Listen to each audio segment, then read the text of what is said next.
सभी दर्शकों को ऋषि पालदून का नमस्कार। दोस्तों, आज हम पहुंचे हैं जींद अर्बन स्टेट में और हमारे साथ ढोल साहब जो बैठे वो किसी परिचय के मोहताज नहीं हैं। वो उनको मैं ये कहूँ कि पूरा हरियाणा जानता है और उनके जो पिताजी थे उनको सारा भारत जानता है। वो पानी के बादल भी कहा है और बहुत ही बढ़िया श्रेष्ठ आर्य समाज से जुड़े हमारे साथ ढोल साहब हैं। इनसे जानकारी लेंगे, इनका जो ज़िंदगी का पीछे का बीता है और आगे ये क्या करना चाहते हैं। आइए मेरे साथ। प्रधान जी नमस्कार। नमस्कार जी, नमस्कार। प्रधान जी बताइए, आपका स्वास्थ्य कैसा है? स्वास्थ्य ठीक है। ठीक है जी, बिल्कुल। घर परिवार सब मौज मस्ती में? बिल्कुल बिल्कुल। तो जी पहला प्रश्न तो हमारा, आप राजनीति से जुड़े हो, राजनीति की बात करेंगे आपसे जी। आप 2 बार विधायक रहे? 2 बार, जोलाना के 2009 में, 2014 में। तो सबसे 2 बार रहे आप? 2 बार। तो आगे अभी किस पार्टी से जुड़े हुए आप? मैं कांग्रेस पार्टी से जुड़ा हुआ हूँ और 2009 में जब मैं विधायक बना, हाँ जी, उस समय मैं कांग्रेस छोड़ के ही गया था। अच्छा जी। काफ़ी कमेंट आते हैं जी, आप कभी कांग्रेस, कभी इंडियन नेशनल लोक दल, कभी बीजेपी में भी गए हो आप, तो ऐसे बदली क्यों करते हो जी आप? हमारे सामने एक उद्देश्य रहता है किस प्रकार ज़्यादा से ज़्यादा जनता की सेवा की जा सके। ऐसे व्यक्तियों के साथ जुड़ करके जिनके हाथ में सत्ता है उनसे जनता के लिए लाभ प्राप्त करने का उद्देश्य रहता है। नहीं, आप एक पार्टी में भी रह के सेवा कर सकते हो जी। नहीं, एक पार्टी में रहा मैं, लंबे समय तक कांग्रेस में रहा। हाँ जी। और कुछ कारण थे जो कांग्रेस छोड़नी पड़ी। तो जी आगे की रणनीति क्या रहेगी आपकी कांग्रेस के मैं साथ? कांग्रेस के कार्यकर्ता के रूप में सक्रिय हूँ और हमारा उद्देश्य है जो राहुल गांधी जी की कन्याकुमारी से कश्मीर तक यात्रा चल रही है, इस यात्रा को लेकर के जो दिशा निर्देश है उसके हिसाब से कार्य करके प्रदेश के अंदर और देश के अंदर कांग्रेस के पक्ष में माहौल बनाना, ताकि किसान, मजदूर, गरीब आदमी की आज सरकार उनकी बन सके और बढ़ती महंगाई, बढ़ती बेरोजगारी और कुशासन के खिलाफ एक निर्णायक, एक नई व्यवस्था हिंदुस्तान में, हरियाणा प्रदेश में कायम हो। इसके लिए हम कांग्रेस के नेताओं के निर्देश पर कांग्रेस के कार्यकर्ता के रूप में कदम दर कदम बढ़ाने को तैयार है और चल रहे हैं। और जी आपके पिताजी थे हमारे अंकल जी, हमने सुना कि उनके कुछ काम अधूरे रह गए जब वो मंत्री थे हरियाणा सरकार में। क्या उन कार्यों को आप पूरा करना चाहोगे या उनके बात पर खरा उतरना चाहोगे आप? कोशिश तो हर एक व्यक्ति यही करता है कि जो परिवार की हाँ जी, परंपरा है उसको ना छोड़ करके परिवार के हिसाब से चले। और 1952 में चौधरी दल सिंह, हाँ जी, मेरे आदरणीय पिता पहली बार विधायक बने थे।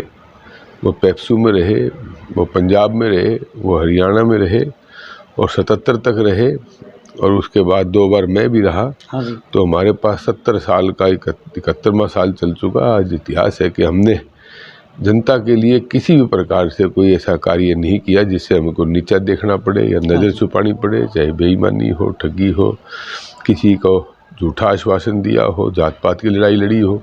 हमारा एक उद्देश्य रहा है कि निस्वार्थ रूप से जनता की सेवा की जाए, इसके लिए ही हम प्रयासरत हैं। बड़ी अच्छी बात। एक जी जो पेप्सू शब्द आता है, अब जो नई जनरेशन है उसको इसका मतलब क्या नहीं पता, इसके बारे में और बताना। पेप्सू का क्या मतलब होता है? हिंदुस्तान में संविधान 1950 में लागू हुआ था। ये 7 स्टेट थी, जो 6 स्टेट थी, ये उस समय इन्होंने संविधान लागू नहीं किया और हिंदुस्तान में मर्ज नहीं हुए थे। इसमें 7 स्टेट थी, कपूरथला, मलेरकोटला, नालागढ़, नाभा, पटियाला, जींद, इस प्रकार की थी ये। फरीदकोट 7 स्टेट थी। इन 7 को मिलकर के 52 के अंदर यहाँ संविधान लागू हुआ और 52 में ये हिंदुस्तान के शासन के साथ मर्ज हुई थी। तो इनको अलग से स्टेट दिया, Punjab and east Punjab states union. हाँ जी, ये पेप्सू दिया गया था। कुछ समय बाद ये 5 साल के बाद ये पेप्सू पंजाब में मर्ज कर दी, ज्वाइंट पंजाब बना था। बहुत बढ़िया जी। एक चौधरी दल सिंह को पानी का बादल नाम से क्यों जाना जाता है जी? चौधरी दल सिंह हरियाणा के पहले इरिगेशन पावर मिनिस्टर थे, सिंचाई और बिजली मंत्री। उनके समय में जब हरियाणा बनते ही वो बने थे, तो उस समय जो व्यापक रूप से पानी का बंटवारे, पटवानी का जाल जो देहात में बिछवाया गया, उनके प्रयासों से, चाहे वो मोगे लगवा करके, मोरी लगवा कर, नालियाँ बनवा करके, इसकी वजह से कि लोगों को भरपूर पानी मिला, इसलिए उनका नाम लोगों ने अपने आप पानी का बादल कहा। बादल का नाम रख लिया जी। किसानों के लिए उन्होंने और भी बहुत कार्य करे होंगे जी। नहीं, सदा सारी जिंदगी उन्होंने किसान के लिए, गरीब आदमी के लिए, मजदूर के लिए संघर्ष ही किया है। चाहे वो हरियाणा का लंबा चौड़ा आज वो हमारा वो अध्यापक आंदोलन रहा हो, उसके अंदर बढ़ चढ़ के हिस्सा लिया। हर प्रकार से जहाँ भी कोई ऐसी लगती थी कि समाज के प्रति, किसी वर्ग के प्रति कोई कठोर निर्णय प्रशासन ले रहा है, तो उसके खिलाफ वो मजबूती से आवाज़ उठ के उसके साथ खड़े होते थे। एक जुलाना ब्लॉक के आदमी का आपके ऊपर तीसरी बार फिर आशीर्वाद रहा, तो सबसे पहला कार्य आप क्या करना चाहोगे? नहीं, जुलाना ब्लॉक के अंदर बहुत अधूरे कार्य हैं जो मैं समझा हूँ। पिछले 10 साल के अंदर विधायक रह के भरपूर कोशिश भी की है, मैंने काफ़ी कोशिश की है कि किस प्रकार से इस हल्के की रूपरेखा बदली जाए। तो एक अफसोस ये रहा कि कभी सत्ता का भागीदार नहीं रहा, सत्ता के भागीदार रहने पे और विपक्ष के विधायक के रूप में हालांकि बहुत काम किए, और टीस मन में है कि किस प्रकार से ये और ज़्यादा बढ़ चढ़ करके इस इलाके की सेवा करके, इस इलाके के अंदर विकास की एक नज़रिया बढ़ा करके मेरा प्रयास ये रहेगा कि अगर मुझे मौका मिलता है और सरकार बनती है, क्योंकि आज सबसे बड़ा मुद्दा है बेरोजगारी, उस बेरोजगारी ख़त्म करने के लिए कोई ठोस कदम उठाने के लिए जिस प्रकार से पूरे हरियाणा के अंदर, हिंदुस्तान के अंदर उठे हैं, तो हमें भी एक दिशा पे कदम रखना पड़ेगा। और उसके अंदर ये एक पहला कदम हो सकता है कि हमारे एरिया के अंदर, इलाके के अंदर एक मॉडल इंडस्ट्रियल टाउनशिप खड़ी हो, ताकि लोगों को रोज़गार मिल सके, लंबा रोज़गार मिल सके, स्थायी रोज़गार मिल सके। एक चौधरी दल सिंह के बाद कोई ठोस कैंडिडेट नहीं मिल रहा जिस हल्कों को और जो इसकी तरक्की कर सके। अभी देखो जींद रोहतक मार्ग बिल्कुल टूटा पड़ा है, कोई संभाल नहीं इसकी, तो इसके बारे में आप क्या कहना चाहोगे? भाई ये जींद की सत्ता जो है वो ज़्यादा जिम्मेवार समझता हूँ कि जींद के अंदर जो काबिज रहे हैं, चाहे मैं भी रहा हूँ, चोर भी रहे हैं, तो कमी रही है, यही कारण है।